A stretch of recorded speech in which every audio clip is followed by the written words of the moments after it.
Hello friends, welcome to lucky trends and blogs. ఈరోజు వచ్చేసి mixed veg curry చేస్తున్నానండి. దానికోసం క్యాలీఫ్లవర్ని బాగా మరుగుతున్న నీళ్ళలో వేసి తీసాను. కొంచెం సాఫ్ట్గా అయితే సరిపోతుంది. 2 క్యారెట్లు, 2 బంగాళదుంపలు, ఒక పెద్ద ఆనియన్ కట్ చేసి పెట్టుకున్నాను.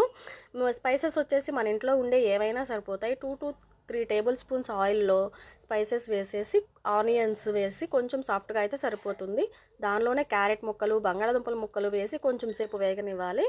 క్యాలీఫ్లవర్ ముక్కలు కూడా వేసేసి ఒక పసుపు, రుచికి సరిపడా సాల్ట్ వేసి ఇంకొంచెం సేపు వేగనివ్వాలండి. 2 పచ్చిమిర్చి చీలికలు వేసుకోవాలి. దానిలోనే ఒక హాఫ్ కప్పు గ్రీన్ పీస్ వేసుకోవాలి. అల్లం వెల్లుల్లి పేస్ట్ కోసమని టమాటోస్తో పాటు కలిపి ప్యూరీ తయారు చేశాను. దాన్ని మిక్స్డ్ వెజ్లో వేసేసేయాలి.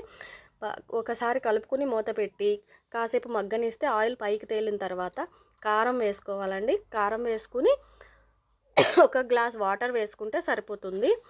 దానిలోనే కొంచెం ఉడకనిచ్చిన తర్వాత ఒక గుప్పెడు కొత్తిమీర వేసుకుంటే టేస్ట్ చాలా బాగుంటుంది.